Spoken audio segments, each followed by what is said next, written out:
Okay, so I'm going to go ahead and get us started. I am recording today so that it'll be available for folks to watch later or to share with colleagues who weren't able to make it. I'm familiar with many of you. Your names are very familiar, but as a reminder, I'm Nicole Medor. I'm the Early Childhood Specialist at the Department of Education here in Maine. And my colleague Marcy is on as well. Marcy, do you want to say hello real quick? Good morning, everybody. Thanks for joining us today. Thank you. So Marcy is our early childhood monitor, and she and I back in, oh gosh, May, maybe, April, we're talking about summer training for teachers in both, primarily in pre-K, and through that conversation and ongoing dialogue with some folks at the department, we know that there is often a disconnect between pre-K teachers and kindergarten teachers. So it was something that we wanted to pay closer attention to and provide more information to the field around. Not that the information is, you know, black and white necessarily, every district is different. However, we do want to really encourage and start to motivate teachers and programs to have better alignment between pre-K and K, better communication, better relationships, things like that. And as luck would have it, we received some outreach from folks at the American Institute for Research. Did I say that right, Janice?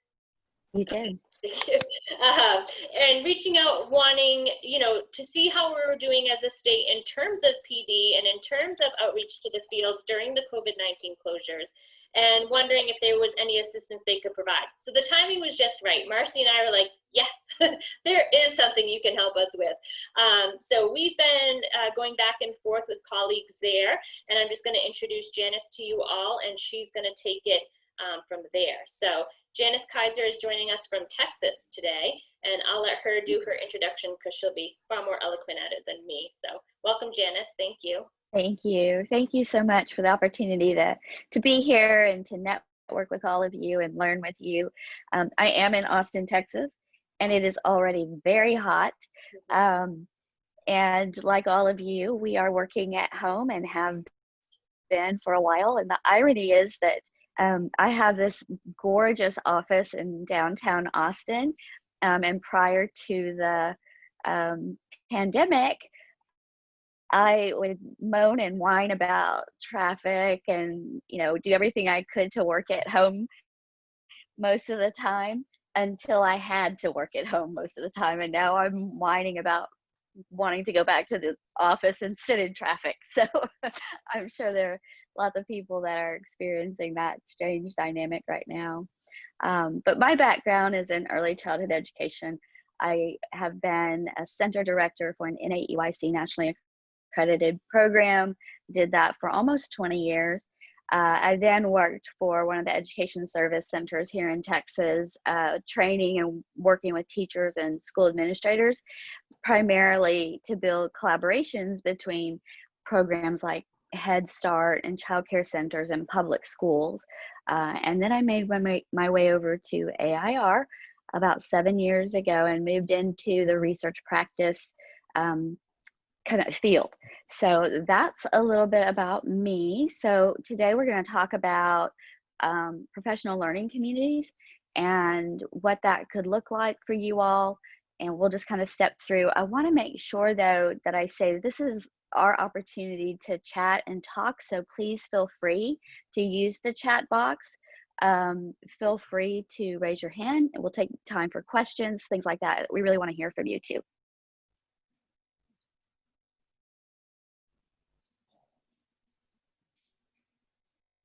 Are you driving or am I able to switch?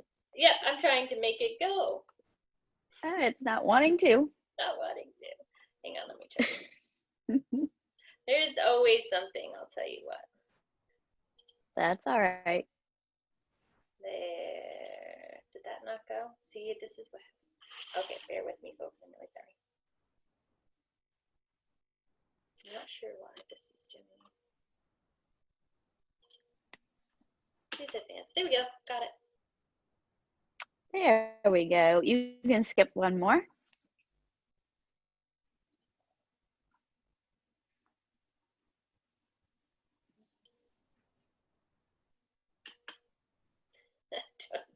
doesn't like me.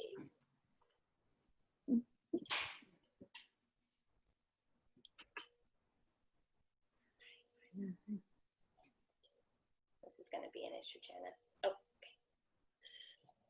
Oh, yeah, it showed just the, did you see the little arrows pop up in the bottom left corner? That, yes.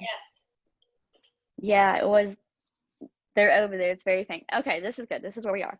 All right. So, our objectives today are pretty clear, but they are actually kind of large, intentionally, because this is the first of a series of 4 conversations that we want to have over the next 4 weeks, working in ideas and ways that you all can collaborate and continue to talk about important issues together as a team. So today we're going to talk about the key characteristics of professional learning communities.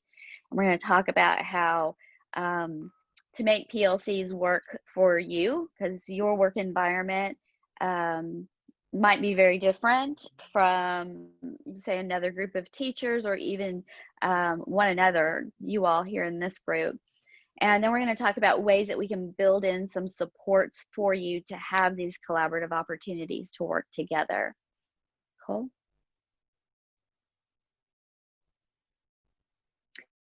All right, so let's get started. So who's here and who's not there on the beach? This is a strange dynamic that we're in, where we're having to wear masks everywhere we go, but it's the safe thing to do. So in the chat box, if you'll take a minute and share your name and whether you're teaching pre-K or kindergarten, or if you have an administrative role, and if you would also indicate your level of experience with PLCs. Do you have a good amount of experience participating? Have you done it a few times? Or this is all brand new and you have no experience? We'll take just a moment for you all to share that way.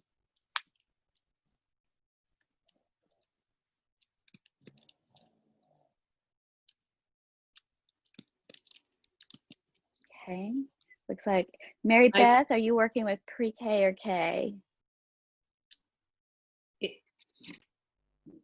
It's coming up. I forgot. I hit the return and it sent. So no worries. No worries at all. But it's pre-K. All right. Great. Thank you. All right. So I have most everybody has some experience or a good amount. So that's good. Good. Okay. Continue to add to the chat room and we'll go on. We'll continue to chat here, talk through. All right, so what in the world are PLCs? PLCs are really a vehicle, a tool that we will use to improve schools and to increase student achievement. It's also intended to be a really strong opportunity for teachers to look at their teaching practices and the learning process that is going on in your classrooms, and to learn how to become more effective in your work with students. PLCs are I often see that PLC time is used as strictly training, but it's not really intended to be just training. It's really to be a time when educators can come together, they can share and talk about how things are going in the classroom with specific lessons or concepts that you're trying to get across to students, but they really should be driven by student data. What is really happening in those classrooms with student learning, and taking that data, looking through it and analyzing it together, and coming up with strategies and ways to improve student learning in the classroom and your planning. So we'll kind of step through the various aspects of PLCs, and along the way, I'd love to hear about, those of you who have experience in PLCs, does this seem to jive with your experiences there? Is it different? And if so, what do you want it to look like? What's the best way to do this? Nicole? There are 3 main ideas around PLCs. The first is that we're doing this to ensure that students learn. And we do that by working together, looking at the data and so on. The second big idea is that PLCs are intended to create a culture of collaboration around, between rather, team members, either in the same building or coming from different parts of the school district and so on. But it's all about collaboration. And then lastly, the work that you put in during a PLC, we hope will focus on getting better results for students in the classroom and their academic achievements for themselves. Nicole, you can advance. Looking at all these great responses in the box. Very good. Thank you for sharing there. So we're going to break down these three main ideas and focus on just one at a time. And the first one is around ensuring that students learn. And what we want to do is make sure that as we are working together in your PLCs and you're talking with one another, that you're keeping these four main questions at the forefront. The first is, what do we want kids to learn? What do students need to learn? And why are they there? What is the purpose of those lesson plans that you're putting together? How will we know when each student has learned whatever the concept or idea is? And next, how will we respond when a student's having difficulty in the classroom? It's not a one-size-fits-all sort of method, so we need to think about how we're going to respond. And then lastly, what are we going to do about making a shift, making the changes that we identify through our conversations, through your observations of children, through their test results, if that's what you're looking at, those types of things. What are we going to do about that? Go ahead, Nicole. And next, the second big idea is around collaboration. Now, it's my understanding that you all are working in very diverse, different types of environments. Some of you have multiple people on your campus who are teaching the same grades as you are, and some of you are not. Maybe you're working in a Head Start program or a community-based childcare center. I'd like to hear just for a moment where you all are. Do you have others that you work with, or are you a singleton where you feel like you're off by yourself? Does anyone want to share verbally and on video? Where are you working? I don't mind sharing. Thank you. I teach in a elementary school that's pre-K 4, and we have PLCs. Each year it kind of changes. Like we've had it during the day when the kids go to specials, or it's been after school. I am the only pre-K classroom in the school. Some years I'm invited and other years I'm not, and it's only because of scheduling. It's not because they don't want me there. And a lot of times I feel isolated, like I'm on my own little islands.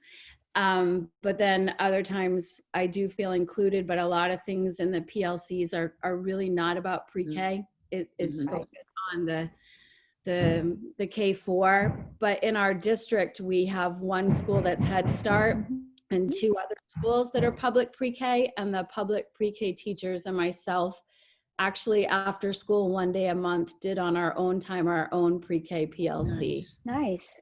Yeah, Supporting. that's great. So. Thank you. Anyone else want to share your experience? What does it look like for you? Are you on the same campus? Do you have team members nearby?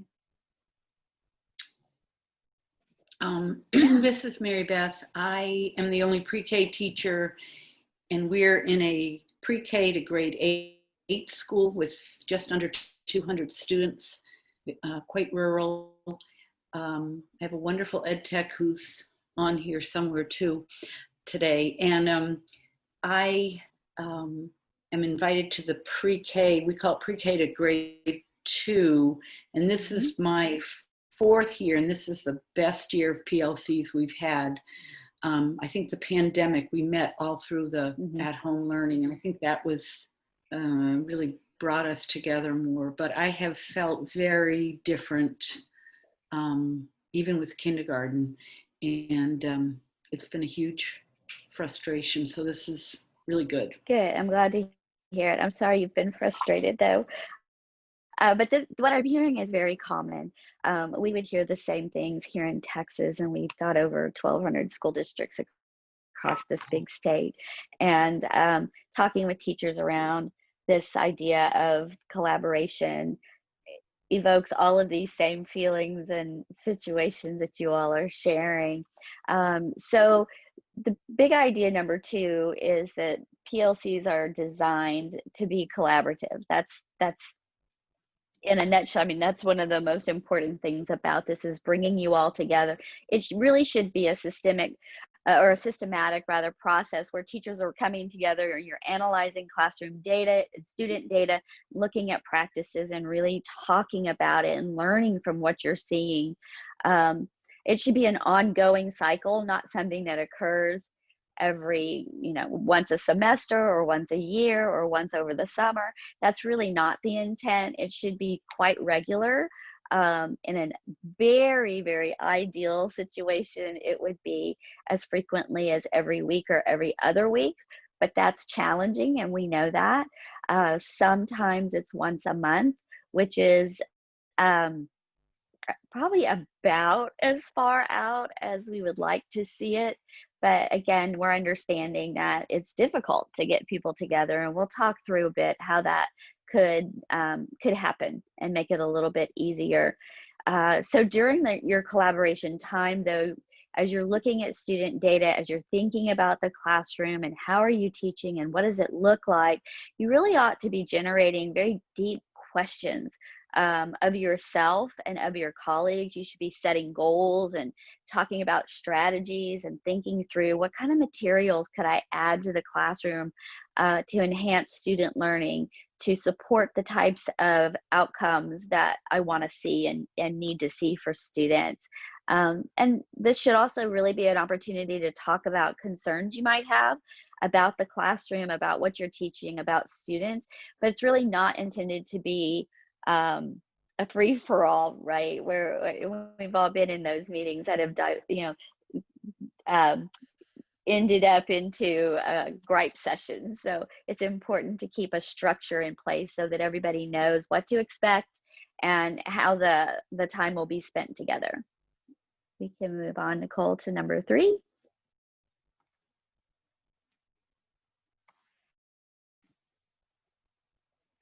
All right. And as stated a few times, this is really about students and the results that we want to see with them, with their learning and knowledge and skills. Again, it's ongoing. The expectation is that you take your conversations from your PLCs and the goals, the strategies, plans that you all talked about, and you put them into practice in the classroom, and that you're monitoring student progress all the time. And I know you hear this ad nauseum from everyone that you do training with, but making sure that that monitoring and adjusting of teaching practices happens as you're teaching and as students are learning and as they're in the classroom with you. And that you really adopt a strong attitude, a core belief that what you're doing is meaningful, that you have a strong understanding of your own teaching style, where you're strong as a teacher as well as where you are weaker as a teacher, and that you're very thoughtful about the choices that you're making for students and for yourself in the classroom.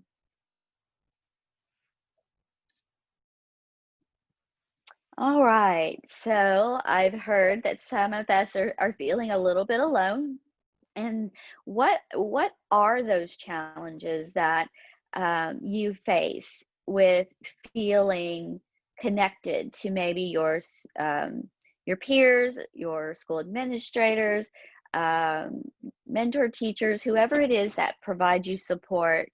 If you don't mind, anyone to share on screen, but you can also type in the chat box. What makes you feel alone in your position?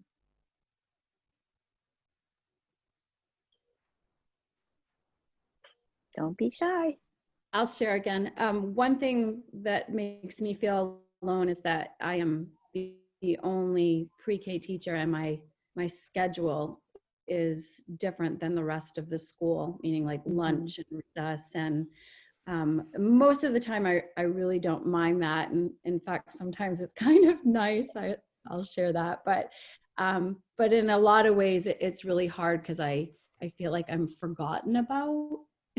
And then they see me in the staff meeting and they're like, oh yes, pre-K. And then many times in conversation in staff meetings, I constantly hear K4, K4, and they don't say pre-K4. And so a lot of times I do feel like pre-K's forgotten, and then in that sense, not valued as much. Right. I hear you. I've seen and heard that as well. Um, and it's not wrong to include pre-K and K teachers in PLCs that are, that span several age groups up to, grades 3 and 4. That's not horribly wrong in any way. It's what happens in those PLCs, and it's the quality of the learning together and the examination of our practices that really make that time valuable or not, right? And this idea of, maybe feeling like a third wheel or a fifth wheel or whatever the analogy is tough. I've seen that. Anyone else want to share what it is that makes you feel alone in this work? Hi, I'm Christine Work. Yeah, go ahead, Christine. And I agree with what Mary Beth just said in the chat about a misunderstanding of pre-K students' abilities, she just said. And I think that's hard because it seems like even though some pre-K kids are only like 6 months younger than the kindergarten kids, that it's like really very, very similar. That there's not like a unified philosophy around what we believe for these young kids. I mean, they're only between pre-K and K, like I said, it's only just a 6-month difference, or even less sometimes. Right. Yeah. So I'd love for there to be, I teach in a school that has 2 pre-Ks and 4 kindergartens. So I feel pretty lucky there, but that is a strong team. A unified philosophy. Right. Yeah. Right. I hear you. I should say, yeah. I've had this discussion a number of times with folks about student ability at pre-K, and I find myself sometimes needing to remind them that some of the 4-year-olds have been with us for 48 months. They have been here for 48 months on Earth. When we use months to describe younger children, they're 6 months old, they're 12 months old, they're 18 months old, or 24 months old. It evokes an image of a young child. They don't have the growth and experience and the knowledge of an older child. And that's exactly the same for students who are 36 months or 3 or 48 months or 4. They have a lot to learn.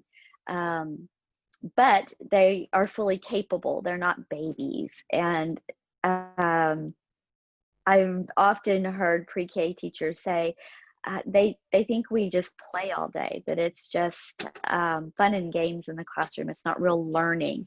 And we know that it is.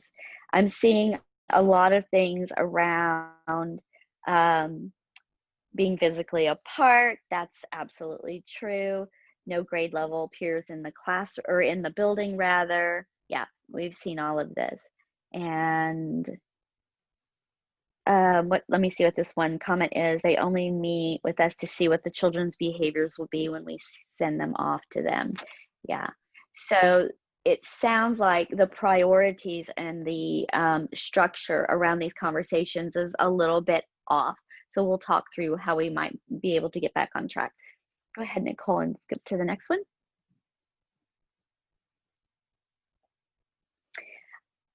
I really liked this quote from Mike, I think his last name is pronounced Schmoker. He is the author of a book called Results Now, How We Can Achieve Unprecedented Improvements in Teaching and Learning. And it really sort of cuts to the chase. Mere collegiality won't cut it. Even discussions about curricular issues or popular strategies can feel good, but go nowhere. The right image to embrace is of a group of teachers who meet regularly to share, refine, and assess the impact of lessons and strategies continuously to help increasing numbers of students learn at higher levels. Oh, there's a typo in there. I will fix that before we post that. It's levels, not levers. This really speaks to the need to have strong vertical as well as horizontal alignment in all that we're doing. And that alignment is much more than talking with the kindergarten teacher, the pre-K teacher talking with the kindergarten teacher, or the K teacher talking to a first grade teacher about an individual student or group of students who are moving up. That conversation shouldn't happen one time at the end of the school year. It should be ongoing, that we're talking about how students perform in the classroom. How are they learning? Understanding, the pre-K teachers having a strong understanding of what's going to happen academically in kindergarten, so that you're aligning your philosophies, your ways of teaching, your understanding of how the skills and concepts and abilities that we're teaching in pre-K align vertically to what they're going to need to know how to do in kindergarten and beyond. But those conversations have to go on all the time, and not just in these little spotty patterns that we sometimes see. Go ahead, Nicole. And when we talk about how are we going to structure these PLCs, there are three ways that you can think about it. There's probably more ways you can think about it, but there are three strong ones. You can put together teams that are based on skills.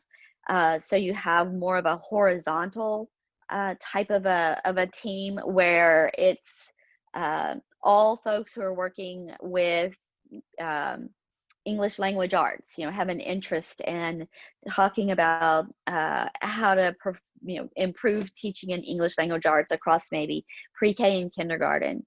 Or you can look at building vertical teams where you've got pre-K and kindergarten and first grade working together and talking about the academic goals and skills and knowledge that students need to learn from one grade to the next. Right now, as our situation is, we have to think about having electronic teams. A lot of us are not able to meet together, but electronic teams really allow us to branch out and to connect with other teachers that have similar interests or teach the same grades across your whole region or across your whole state even.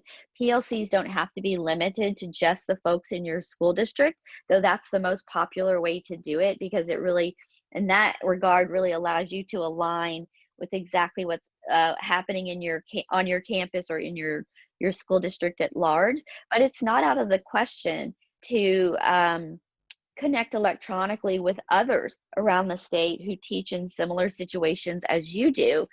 The sharing might be a little bit different because you don't have the familiarity of students across those different school districts, but the concepts are all the same. You're all looking at the same kinds of data, the same kinds of teaching methods, and really talking about it together and strategizing, how do we take this a step further? I'd like to know from you all, are you connecting with other teachers that are your peers outside of your own school district in any way, electronically or otherwise?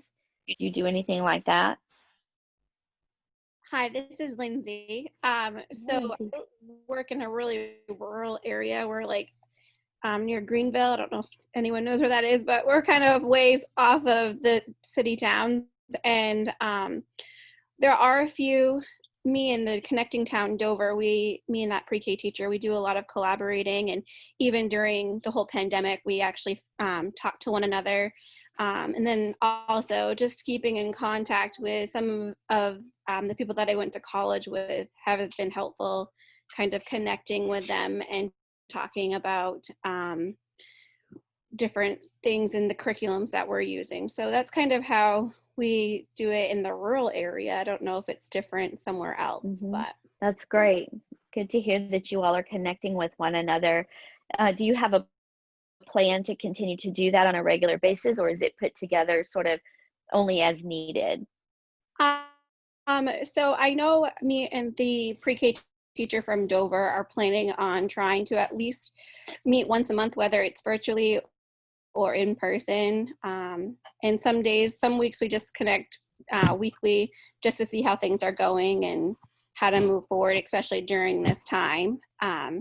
But even during the school year, when we are implementing new curriculums or things like that, we definitely discuss too. Great. That's great. Thank you for sharing. Anyone else sharing and working together outside of your campus or your core team?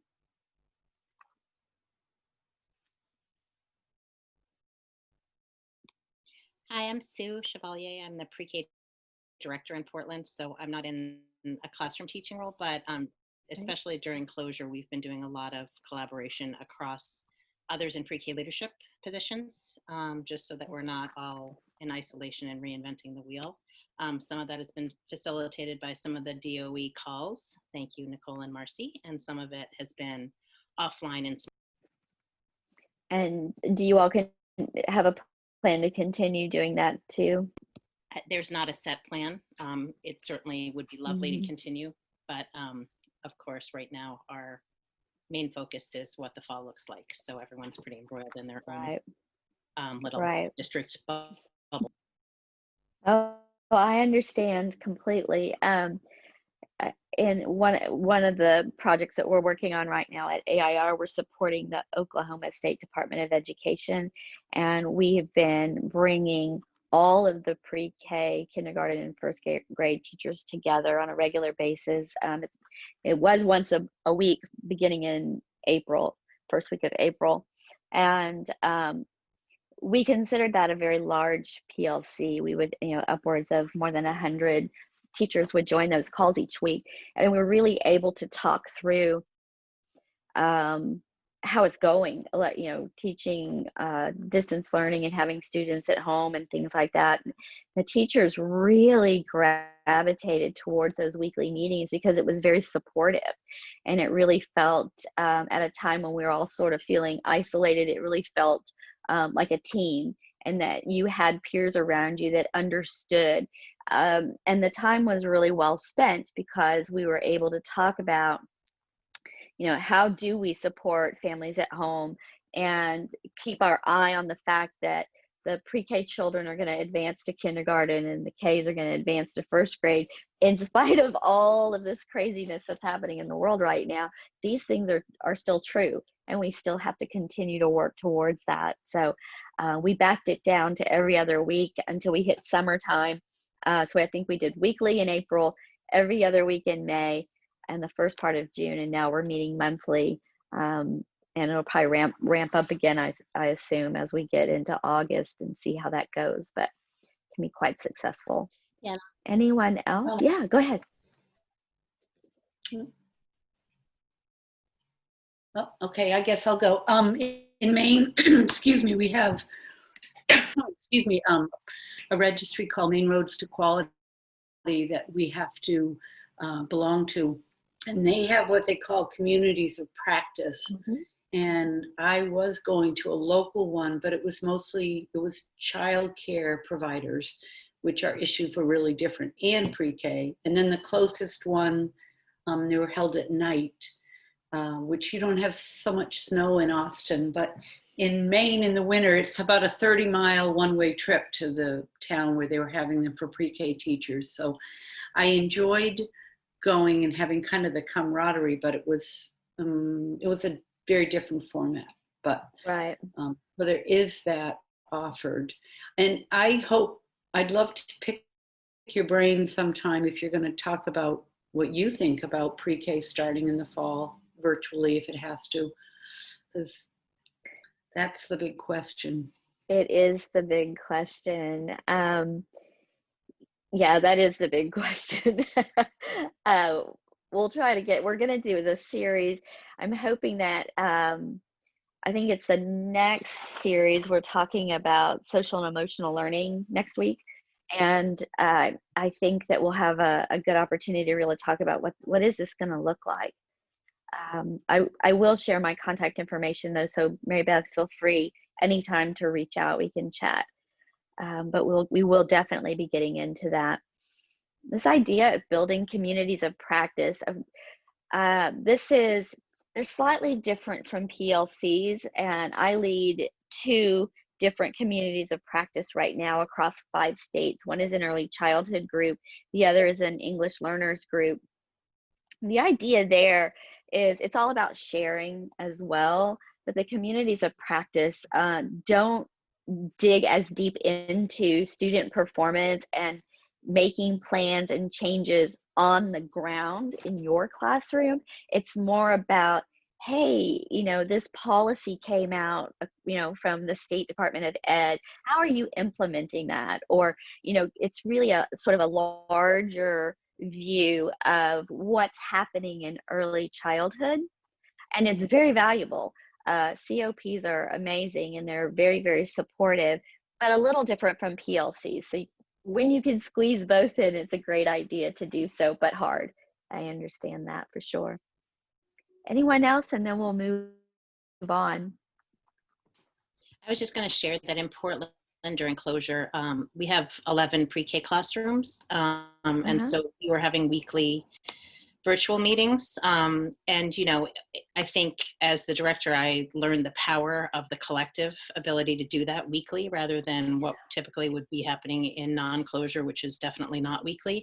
But again, the reality often was that we were needing to discuss really critical time-sensitive logistical things and not getting deeply into the work. But I think there's promise there around the structure of moving forward.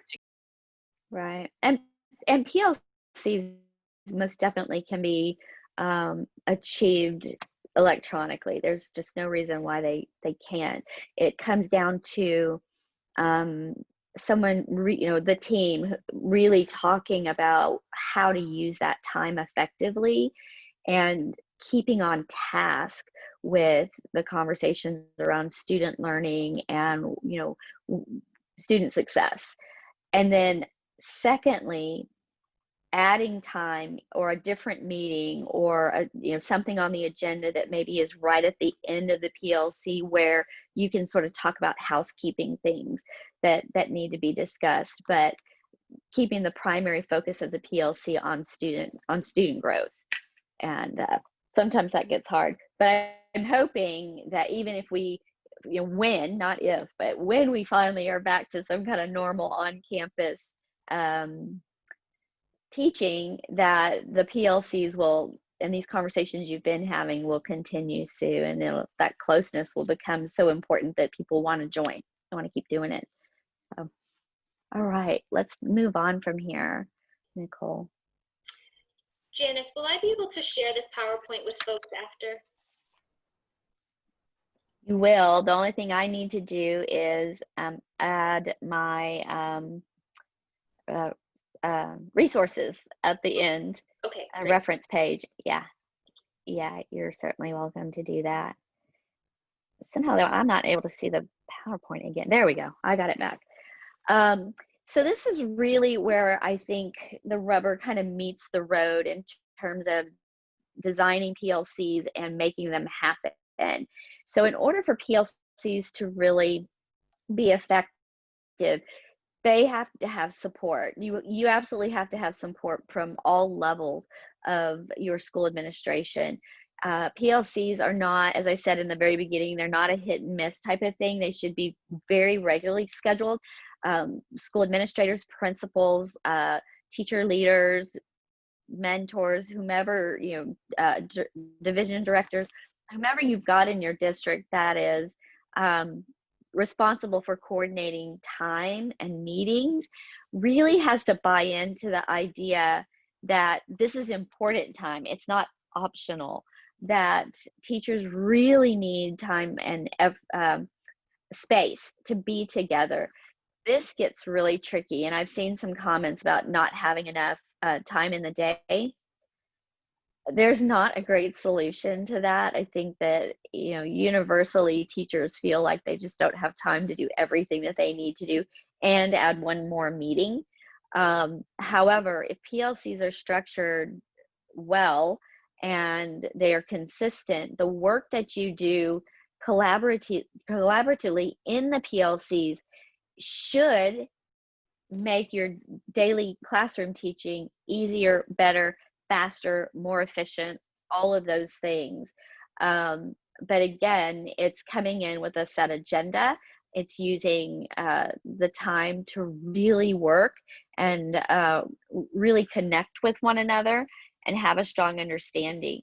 I have seen lots and lots of comments and experiences with teachers where they feel like everybody in the building knows that PLCs are important, but they still don't put them together or make it happen as often as teachers would like or need. So building buy-in from the top down really starts, I think, with the State Department of Ed and their communications and their training with schools and school leaders to really talk about this, the importance of this collaboration piece, and sort of planting the ideas along the way, which I know they're doing in your state. But then for teachers to feel empowered enough, if you're not having these opportunities, to sit down and have really honest conversations with your school administrators and those who have the ability, the time, or the power rather, to make this happen. You all have a collective voice, and you can use it to explain that this time is going to be used to really pull in student data and talk about how do we keep students moving in the right direction. I feel like with our distance learning, and even if some of the schools go to a blended model where students are halfway at home and halfway in the classrooms, anything like that, that's a prime example of why it is so very important to keep talking to one another, to help avoid that feeling of isolation, to know what your peers are doing and brainstorm together. How do I help my students continue to grow and achieve under the circumstances that we're working under right now, right?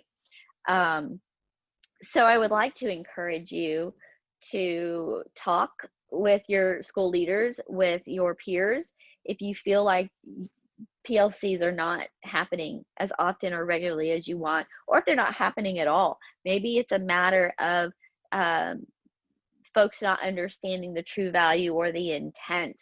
I have heard also there was a misconception a few years back where a school administrator was really resistant to having PLCs because she thought that meant she had to find a guest speaker or a trainer, for example, to come in every single time the teachers wanted to meet. She didn't realize that what they wanted and what the PLC was really intended to be was more about the work. What is going on right now in the classrooms in that school? And as soon as we were able to have that very open discussion around it, she was like, oh, the teachers are going to lead this. I don't have to write an agenda. I don't have to go in there and do a presentation or find somebody to come in and do that. Then the ball began to roll, and she was able to really open up her mind and understand that this is just as important as any other thing that we come together to talk about. How is this going for you all? Would you say that your leadership teams have strong support and strong understanding of PLCs, or maybe there's a little bit of work to be done there? What do you think? Anyone want to share? Have to be able to see. I have to adjust my pictures.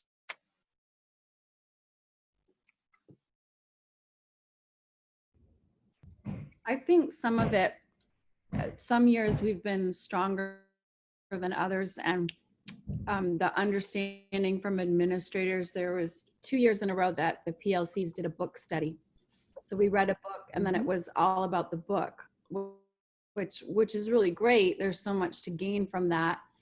But having a really good understanding of what the PLC is for and like the needs of the teachers, that will really impact, I think, how successful the PLCs go. Yeah, I agree. I think you just provided a great example to where a book study and the discussion of that book is a great community of practice or COP activity versus what goes on in a PLC that's strictly related to the classroom and, you know, and teaching practices. Those are not bad. Book studies are terrific. There are a lot of awesome books out there, of course, and it's great to get together with colleagues and talk about it.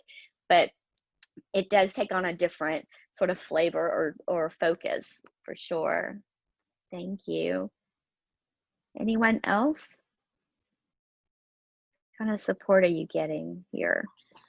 So we have our pre-K vertical alignment team meetings once a week with each other. We always have an agenda to go along with. And we're always definitely looking towards, you know, literacy goals and math goals.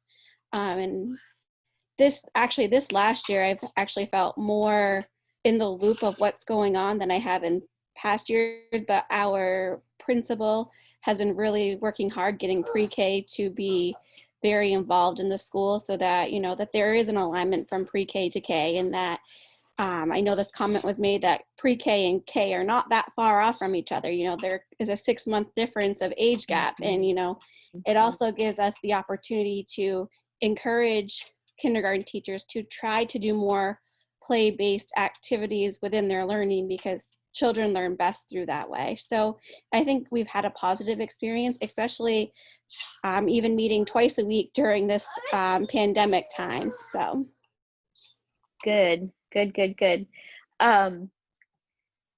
The cross learning and the understanding for building that vertical alignment, I can't stress enough how important that is. And it's so wonderful to see when upper grades, any upper grade actually, really embraces the ideas that we've been using in early childhood forever about how children learn. I'll give you an example of a school district in Illinois. Really, it's a high school. They were focused on their high school students, and they were really concerned about why students seemed to have high, they were skipping school, had high absenteeism, poor performance, weren't really motivated in the classroom, and so on. And somewhere along the line, a school administrator decided to go over and visit the early childhood center, where she saw students working in activity centers and not, you know, sitting in desks across the whole room and so on. This school district took the full summer 2 years ago to completely rebuild their high school. They took down walls and set it up so that there were essentially 4 classrooms became one large open space. And for each of those, they called them pods. Each of those pods had 4, they had a math teacher, social studies, English, and science. And they had about 120 high school students in that pod at a time. But students were moving around in activity centers, and the teachers were using their PLC time to really observe behaviors around the room as students worked through these different subjects that they had. And it became very organic that students who didn't need help in math but needed more time in science would spend time over there. But the collaboration that it took for these teachers to work in this way was amazing. And the suggestion is not that, you know, that every school should break down their walls and create these pods, but the illustration of how teachers blended together and really understood what was happening with students in each of those other classrooms worked well. And then moving forward, the second year, as those students graduated to the next level, because teachers had been talking on a regular basis, they knew, you know, they knew already how students were learning, what works best for them, what really didn't work, because the student, you know, needs a different type of teaching activity and so on. But it all happens in those conversations. So they're important, and you all know that too. We can move on, Nicole, to the next slide and spend just a couple of minutes about your questions. What are you still wondering about anything you'd like to bring up and talk with one another about today?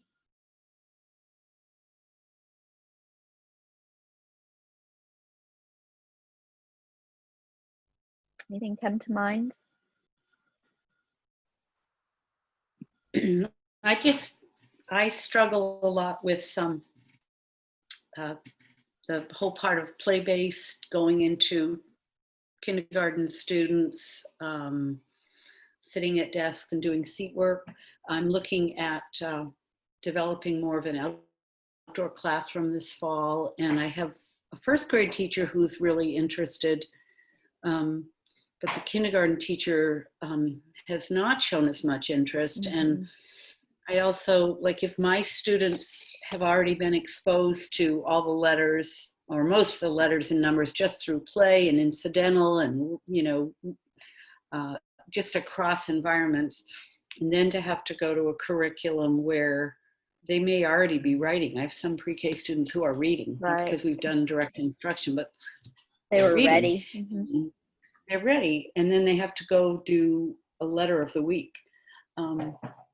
And so those types of things I struggle with, and how to,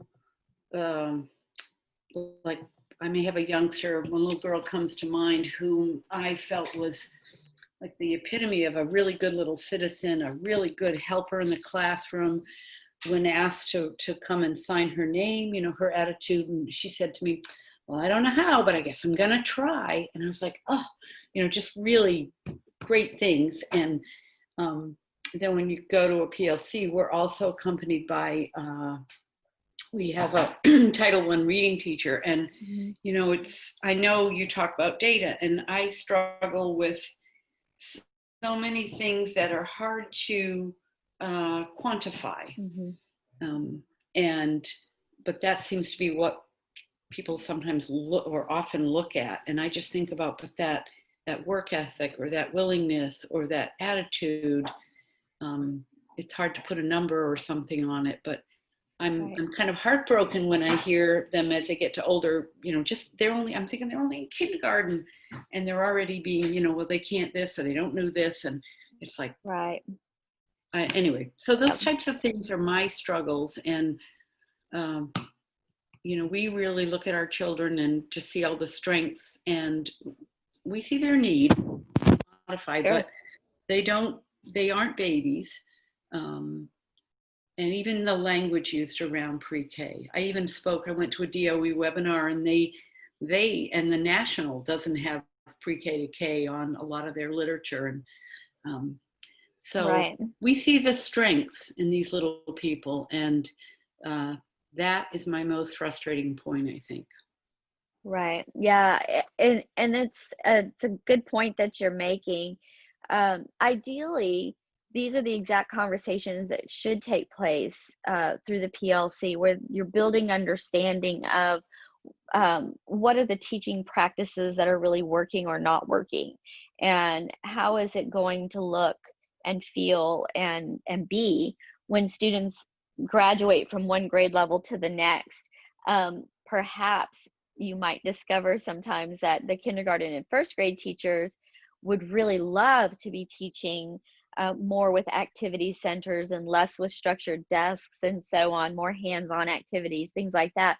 So through the PLC and through really talking about how students in early childhood are learning with using all of their senses and really getting involved in their work through play, maybe some of those other teachers will take that to heart and consider how they might shift some of the ways that they teach academic concepts and make them more hands-on and student driven. Those are the kinds of organic conversations that we love to see come out of PLCs.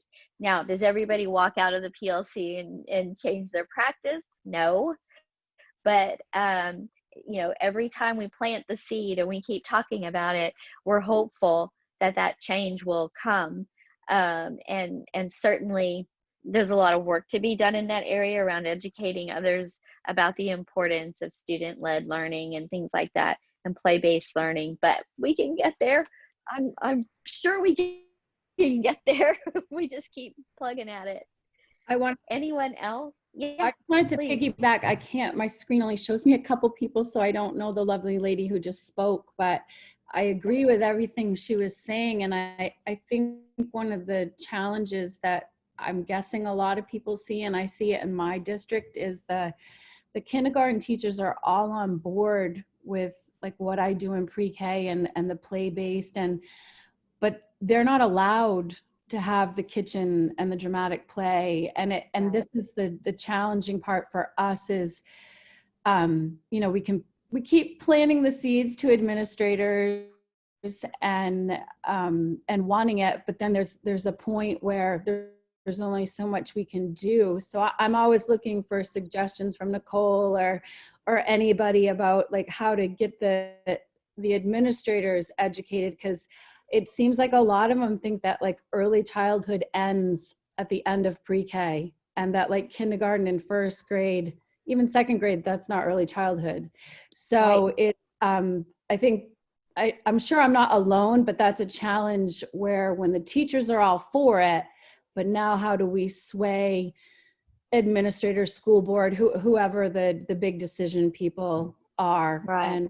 and just I'm always looking for suggestions. Like I'm going to keep on trying. Right. So Janice, Keep advocating. may I? Yeah. My big struggle is that my data is always or mostly anecdotal. Like I don't have a fancy graph to show growth or how children are doing, but then so my data is more anecdotal, so it's not. I feel like it's not taken as seriously from administration because. So how do you deal with that part of presenting data that's more anecdotal than number driven? You know, because our kids aren't necessarily taking tests, or although they do, my district does do one, or we did one, we just got rid of it. But you know, I wonder how you would approach that problem or difficulty. I can tell you exactly how I would approach it. I just wrote a piece on formative assessment and what formative assessment really looks like in early childhood and how the data is important to structure learning. And it really is about helping others to understand how children learn in these grade levels and what it is that you are, how do you glean that information about what a student knows how to do or doesn't know how to do?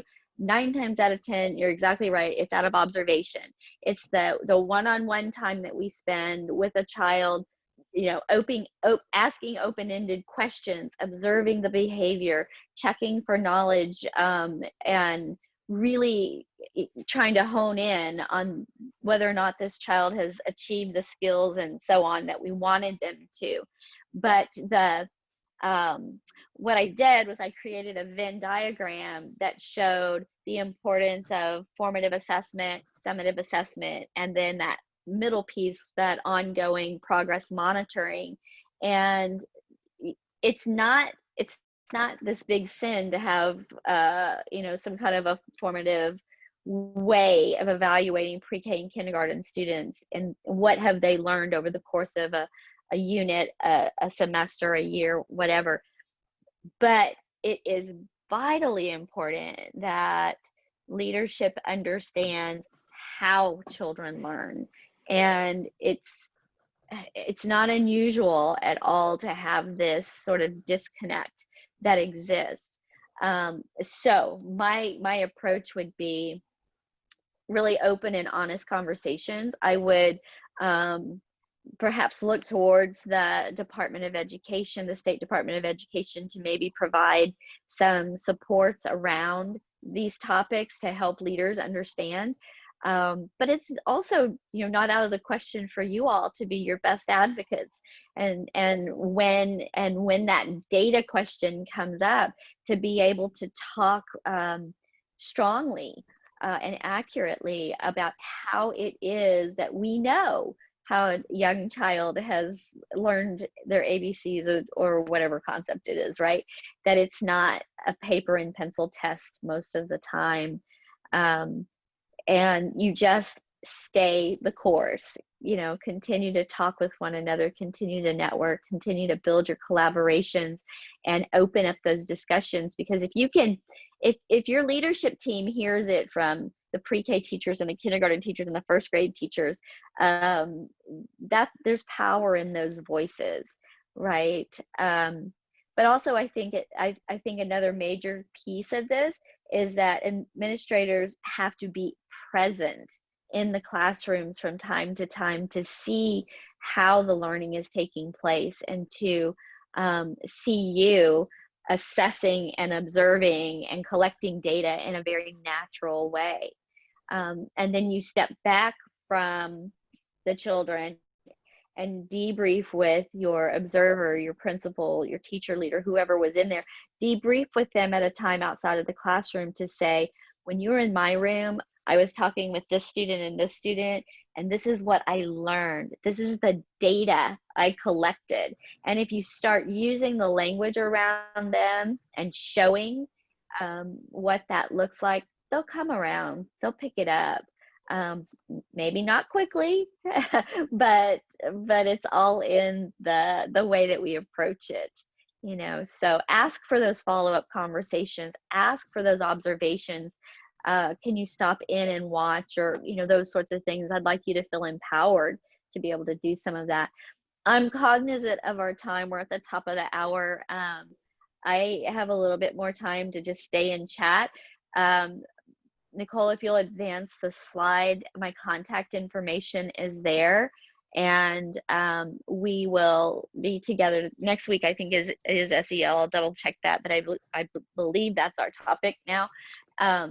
And let's talk about bringing kids back and how do we manage that and understand what they've been through in the last 6-7 months. By the time we see them again, maybe it's not that long, maybe it's 5 or 6 months, but long enough, right? Thank you all so much for being here, giving up part of your day. I hope you're all doing well, and I hope to see you next week, but I'll hang out here for a minute. I believe you need a code, so be sure you grab the what are those little Q codes? Is that what they're called? I don't even know. Yeah, I tried it at a restaurant last night and it didn't work for me. Oh, so. No. Yeah, that's there. I also put the link in the chat box that folks can just click on for those who are present. If anyone's watching this later as a recording, I'm going to stop recording in just a moment, but you can pause the screen so that you have more time to access that.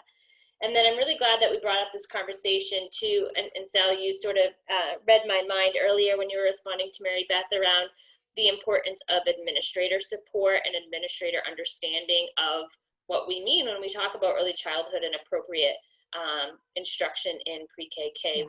And I think some of the grades have absolutely just, I don't think spiraled is the right word, but that's where I'm going. Like, come back, stop, slow down. What's happening here? Is this truly what we mean by best practice and what our students are needing? The department is well aware of the need for administrator support in the field of this. Matter of fact, it's timely. As soon as we end here, Marcy and I are headed to an early childhood administrator professional development meeting. It's something that an internal team of us are preparing for the field for administrators. It's not a requirement in Maine that administrators have an early childhood course before they get their degree or their certificate to be a principal.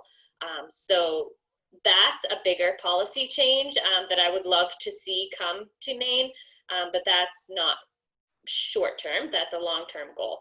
So in the short term, we always encourage administrators to join us in these PD conversations. This, I think, would have been a stellar conversation for any principal to sit in on and hear. We're lucky enough, and districts are lucky enough to have folks like Sue and like Kate and others around the state that help to oversee their pre-K programs. But in others where it is just the principal or maybe an assistant principal that shares duties across school even, those are the folks that we're really wanting to get involved in these conversations and start to really make sure that we're all on the same page when we're talking about appropriate practice and best practice in pre-K and K and 1.